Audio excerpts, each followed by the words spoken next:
Hello, আসসালামু আলাইকুম। শুভ সকাল। কেমন আছেন সবাই? আমরাও ভালো আছি। সকালবেলা ঘুম থেকে উঠে আম রান্নাঘরে গেলাম। একটু পাতাকপি আর আলু ভাজি করছি। তো ভাজিটা শেষ পর্যায়ে ধনেপাতা দিয়ে ভাজিটা উঠায় ফেলবো।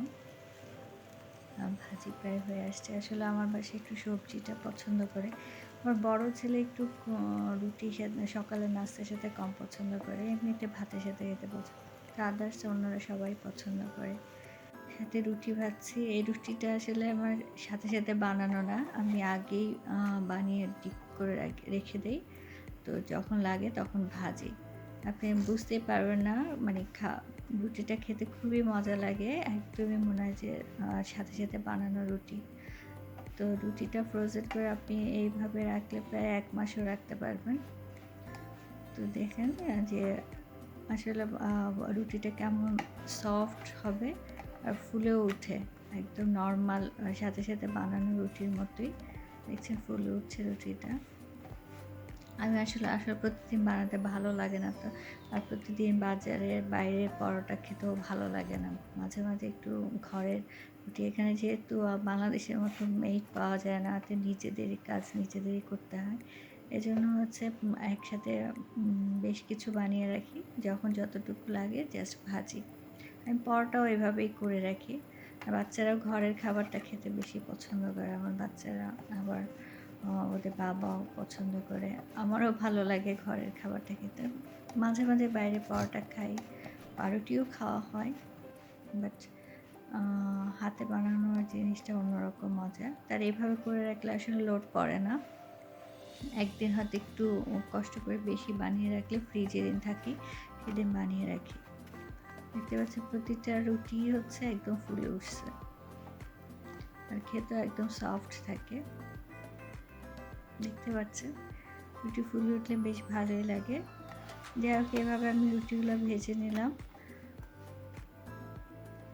তারপরে হামজার জন্য একটা ডিম পোস্ট করছি। ওর বাবার জন্য ডিম পোস্ট করব। ওর বাবা আ হসপিটালে এখনো আসে নাই। তা আসলে পরে তার ডিমটা পোস্ট করে দিব।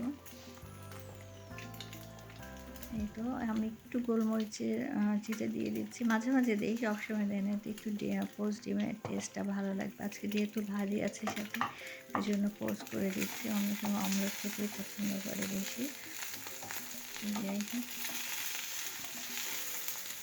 ডিমটা হচ্ছে গরম তেলে পোস্ট করলে সেই ডিমটা দেখতেও ভালো লাগে, খেতেও ভালো লাগে।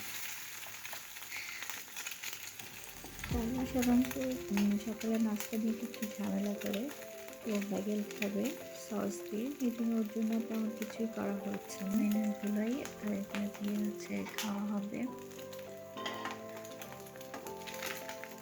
হামজার ডিমটা উঠায় রাখলাম। তারপরে হচ্ছে টেবিলে খাবার একটু ক্যারটও দিয়েছে। হামজা কলেজে আছে ওর বাবার জন্য রেডি করে ফেলছে, কারণ ওর বাবা অলরেডি চলে আসছে। এর মধ্যে আমি হামজার ডিম ভাজতে ভাজতে হসপিটাল থেকে আজকে একটু আর্লি চলে আসছে। আমার বাসায় একটু সালাডটাও পছন্দ করে। শসা যেহেতু ছিল না, গাজরে ছিল। আর আমি হচ্ছে ব্যাগেল খাবো সাথে, আর একটু পায়েস আছে, ওই পায়েসটাও নামালাম। ওর বাবা খাবে না মিষ্টি, বাচ্চারাও মিষ্টি খেতে চায় না, আমিই খাবো। এটার এর মধ্যে ওর বাবাকে একটু কফি দিব। এটা হচ্ছে আমি 3-in-1 কফিটা ভালো লাগে না সবসময় খেতে। তো আমি হচ্ছে দুধটা জাস্ট ওভেনে গরম করে দিয়ে যে নেসক্যাফে কফিটা আছে ওটাই করব। ওটা খেতে ভালো লাগে। কফি মেড ছাড়াই ওটা বেশ ভালো লাগে খেতে সকালবেলা গরম গরম কফি, আর শরীরটাকে বেশ চাঙ্গা রাখে। যাই হোক ওর বাবাকে তাহলে বাবাকে কফিটা দিয়ে সে হামজাকে রেডি করব।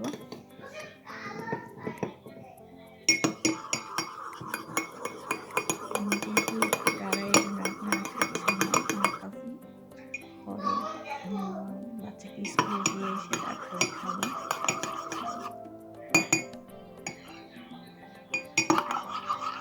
তো কফি রেডি করার সাথে সাথে আমি একটু যাতে স্কুল থেকে এসে রান্না করতে পারি তাড়াতাড়ি, একটু কোয়েল পাখি মাংস ভিজায় রাখছি। আজকে আমি কোয়েল পাখি খাবো, বাংলাদেশি মশলা বাজারেছি। যে লন্ডনের পাশে যেটা আছে এখানে থেকে নিয়ে আসছিলাম। সাথে মুগ ডাল ভিজাচ্ছি। মুগ ডালটা হচ্ছে ভাজা না, কাঁচা। এটা আমি পাতলা মুগ ডাল করবো। মাঝে মাঝে সবসময় মসুর ডালটা ভালো লাগে না, যে পাতলা মুগ ডালটাও ভালো লাগে। সব কিছু